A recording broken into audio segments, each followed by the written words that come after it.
मोहब्बत एक किस्सा है किताबों में जो मिलता है। मोहब्बत एक किस्सा है किताबों में जो मिलता है। मोहब्बत एक चेहरा है हिजाबों में जो खिलता है। मोहब्बत एक सहरा है जो सावन में भी तपता है। मोहब्बत एक शोला है जो सीने में भड़कता है। मोहब्बत लफ्ज़ सादा है मगर जीना सिखाता है। मोहब्बत एक वादा है जो रांझा ही निभाता है। मोहब्बत एक दरिया है जो सहराओं में बहता है। मोहब्बत एक साया है हमेशा साथ रहता है। मोहब्बत पाक जज्बा है ये जोगी मन का कहता है।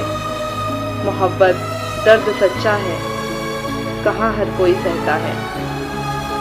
मोहब्बत अब कौन करता है यहाँ मोहब्बत अब कौन करता है। मोहब्बत लफ्ज़ की तौहीन तो जा बजा सुनते देखा है।